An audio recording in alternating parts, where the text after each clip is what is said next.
forest field on mountainside. Pack up your tent and ride. What you say we get away from these city lights? Pack up your tent and ride. You know you gotta pack up your tent and ride. Hi, I'm Fraser Douglas, and I've been an avid tent camper now for almost 55 years. In this video, I want to tell you about this Zebra loop handle pot number 16. I want to show you how well it cooks in the campsite, and I want to show you how well it fits in with the rest of our camp kitchen pots and pans. Hope you enjoy this video. Let me begin by showing you our current cookware set. We typically pack these 4 pots of varying sizes that nest together. The smallest pot is this 2-quart Pathfinder Billy pot. It packs inside of this 3-quart GSI kettle.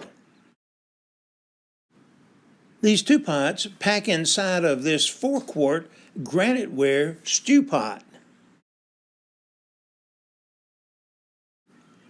And these 3 pots now pack inside of this 5-quart cast iron Dutch oven. And finally, we have 3 tin cans of varying sizes that we use for different kitchen chores. Now we pack all of our pots and pans into this one milk crate, and then we have another milk crate that we use for our utensils, plates, and cups. The 4 cooking pots go in first, and then once they're in position, the cast iron frying pan goes down the side. In our campsite, we use our cast iron Dutch oven almost every day, either to bake breads, casseroles, or desserts, cook soups or stews, or deep fry chicken or fish. And we use our 2-quart billy pot almost every meal to cook vegetables, cereals, or pasta.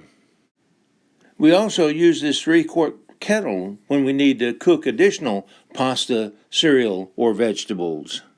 We use this 4-quart pot as a mixing bowl, a dish pan, and sometimes to cook larger portions when family or friends come to visit.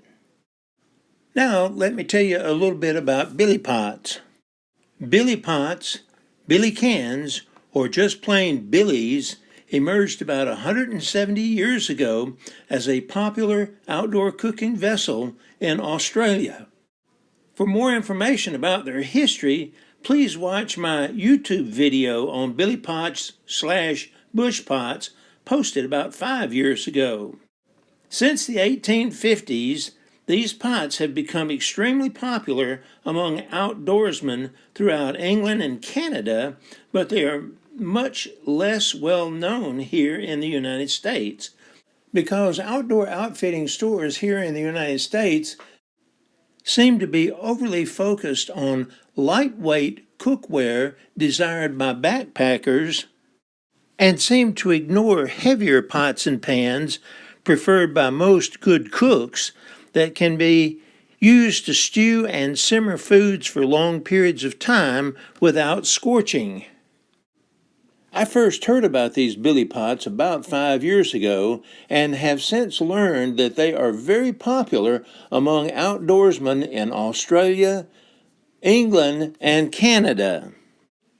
I really wanted to see one, hold it, and feel it to see how the quality compared with other cooking pots that I was using, but I realized that they are not sold in any camping outfitting stores that I am aware of.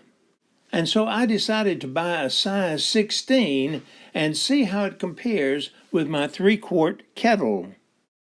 The Zebra Pot 16 has an inside diameter of 16 centimeters and an inside height of 16 centimeters.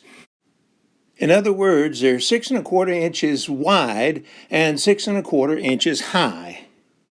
In comparison, the GSI kettle is a little wider at 7 1/4 inches inside diameter, but not quite as high, with 5 1/4 inside height. Looking at the bottom of the pots, the zebra pot has vertical sidewalls so that the bottom is also 6¼ inches wide, while the GSI kettle tapers down to a 6-inch bottom. Despite these differences, they hold exactly the same amount of water. It's supposed to be 3 quarts, but I was only able to get 2½ quarts inside of them. When you pick the zebra pot up, it feels like a rock-solid pot made from thick gauge stainless steel, and it weighs 1 pound and 5 ounces. This thick gauge stainless steel allows you to simmer soups and stews for long periods of time without worrying about them scorching. The GSI kettle, on the other hand, feels much lighter and weighs just 1 pound. The zebra pot has a heavy loop handle or bail, which I feel is unnecessarily large and heavy. Some outdoorsmen remove this heavy loop handle and replace it with a wire bail. If you're interested in doing this, you can find several YouTube videos showing how to do it. Since the handle will get too hot to hold if left down, the Zebra Company added 2 plastic clips to hold it upright. But these plastic clips will melt over the fire. So most users remove the plastic clips and replace them with Firebox brand or homemade wire clips. The pot comes with a very nice stainless steel bowl or steamer tray that sits just inside the top of the pot. Some outdoorsmen use this bowl as a frying pan, while others drill holes in it to make it a better steamer tray or a strainer. You can find a couple of videos on YouTube showing you exactly how to drill these holes. And it comes with a nice heavy gauge stainless steel lid. Some users have complained that this lid fits too loosely if the bowl is not first inserted into the top of the pot. But I can't see that this is a problem if you use the pot primarily for boiling and steaming. To make it easier to handle this pot when it's hot, many owners will add a pot gripper. Or you could just buy a pair of channel lock pliers. You can cook in these zebra pots at least 6 different ways. Backpackers frequently boil water in them and then pour this boiling water into bags or cups holding dehydrated food. Bushcrafters like to bake breads and desserts in them. Other outdoorsmen like to use the bowl insert as a frying pan. But we plan to use this zebra pot for boiling, stewing, or steaming pasta, vegetables, cereals, and seafood. Today we're boiling potatoes to make potato salad, and that smaller billy pot is being used to boil 2 eggs to put in the potato salad. When the potatoes are finished cooking, we'll use that steamer tray as a strainer to pour off extra water.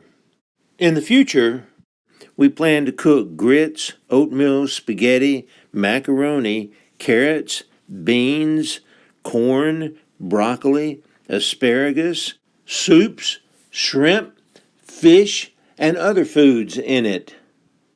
When we boil water in it for coffee, tea, hot chocolate, or dehydrated foods, we could use a pot gripper to pour the water out, or we could just dip some water out with a cup. Now let me show you how it fits in with our other pots. In a nutshell, this Zebra Pot 16 does not nest as well with our other pots as the old GSI kettle. The narrow inside diameter of the Zebra Pot is not large enough to accommodate the bail of our smaller billy pot. So the bell of our smaller billy pot must stick out to the side. But we have plenty of room inside the milk crate, so this is not a serious problem. The zebra pot easily fits inside of our 4-quart stew pot unless we want to put a baking pan in the stew pot first. In that case, the zebra pot bell will also stick out to the side. In sum, this Zebra Loop Handle Pot 16 is great for boiling, stewing, steaming, and other camp cooking methods, but it may not nest as well with your other pots. Currently, it costs about $35 on Amazon. Well, I hope that you've learned a little bit more about this zebra pot, and I hope that you have some more information that'll help you decide whether this pot is well suited for your particular camp kitchen or not. Thanks for watching. For more information about how to set up a great camp kitchen, please visit my website, moderntentcamping.com. A link to this website is provided in the description below. Take more trips, travel further, visit more attractions, and spend less money. Go tent camping.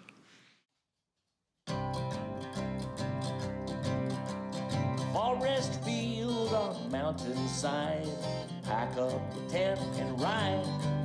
What you say we get away from these city lights? Pack up your tent and ride. You know you gotta pack up your tent and ride. Pack up your tent and ride. Good grub cooking on a fire tonight. Pack up your tent and ride.